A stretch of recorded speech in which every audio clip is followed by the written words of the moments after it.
2 weeks ago, we found out that Custodia Bank, which was founded by Caitlin Long, which is a chartered bank in Wyoming, found out that the U.S. Federal Reserve Board has denied its application for membership, which would have formalized an association with the U.S. Central Bank, and they would be able to get themselves up and running, having ticked all the necessary boxes to really do this.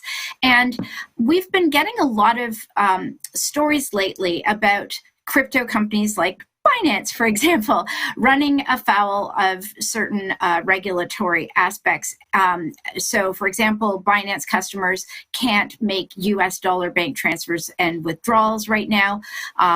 And so there are all these suspensions. There's Juno having issues, and there's a lawsuit against Signature Bank. So we're having a few banking crises scattered throughout the industry. But what George Kaloudis, our research analyst and columnist right now for CoinDesk, great writer, has come up with this morning is he is sounding an alarm about Custodia Bank being denied its application for membership. And why are they being denied? Well, that's the thing. We don't really have a good, reasonable reason for it. They are planning to be a fully reserved bank.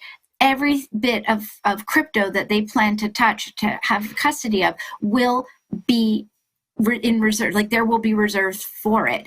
So they are actually mitigating the biggest pain point that the banking system has when it comes to crypto banks. So having full reserves really does make a difference, and it does protect customers' bank deposits, as opposed to, say, fractional reserves, which is what the banking system usually has.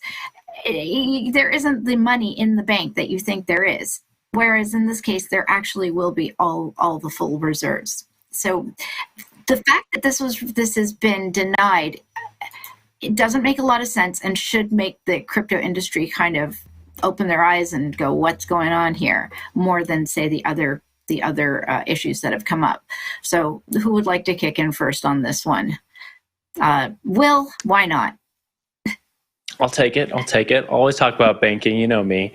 This is an interesting story for a few reasons. One, Caitlin Long, a longtime industry proponent, and also she knows her stuff, right? She's been involved in finance for quite a while. She's sort of like the banking OG within the crypto space. So her project, a lot of people thought this was going to happen. A lot of people thought this could be like the first sort of crypto charter bank with the Federal Reserve, thought that was going to like pass along, and then it didn't happen. And people are looking for answers why, mainly not because of her project, but because the implications for the larger industry, right? If crypto is not able to evolve and have access, deeper access into the federal banking system, well, that could really stave off funds from the rest of the industry.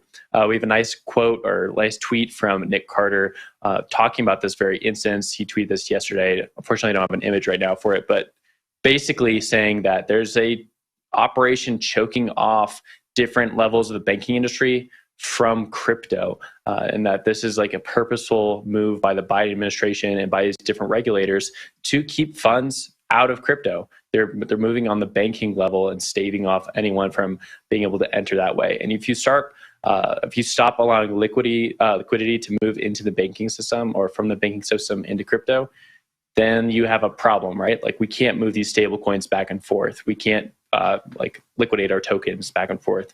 Things like Kraken, things like USDC, these things wouldn't really be able to exist in a meaningful way. So I think that's like the larger perspective here that we really need to pay attention to.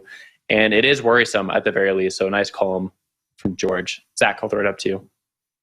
It makes sense that we're seeing this, right? I mean, you had a joint statement from the Fed, the OCC, and I believe the FDIC to start off the year, January 3rd, 2023, saying, hey, watch out for this crypto stuff, right? So you're seeing sort of, I think, the ramifications of that, both with banks limiting their access to the sector because they're afraid of regulatory blowback, and actions potentially being taken to pump the brakes on some of these applications that further enmesh the crypto economy with the real world economy. To date, it's sort of been siloed. There's sort of two different worlds, right? There's been no contagion, no measurable contagion has spilled over from the crypto world into the quote unquote real economy. And if you're a US regulator, you see that as a good thing. And you're out here making joint statements, warning banking participants to potentially stay away from a lot of these crypto related businesses. So it is it's striking to see. I don't know what the outcome is. I don't know if there's some nefarious plot at hand, but it's certainly interesting to bring this up. When you're talking about Caitlin Long, you're talking about a well-respected leader within the banking industry who's been at it for a long time and knows her stuff. So it's not just some fly-by-night operation, which I think, as George points out, gives people reason to think about this stuff more actively. But to me, it just makes sense. It's following these mandates from major U.S. federal agencies, and you're seeing this play out in real time. Anyway, Jan, I'm going to toss it to you. I'm never going to put my hand up while you're talking again because you always take the words right out of my mouth. So I'll just pick up where you left off. I think that the little trust we built and the coming years to this contagion we're seeing has been lost, and we're seeing that amplified in the banking industry, right? Zach, I think to your point, this contagion that's happening in crypto, the powers that be are looking at it and being like, we don't want this to go over to the banking industry, and so we're going to stop it at all costs. When you read the story and you see that the designation that Custodia has requires it to maintain liquid assets that are equal to 100% of their holdings or more, is actually crazy that this wasn't passed through. But I think, Zach, it speaks to all of your points that crypto is going to operate in its crypto ecosystem, and any attempt for this industry to expand to the traditional financial ecosystem is going to be really tough, just given what's happening.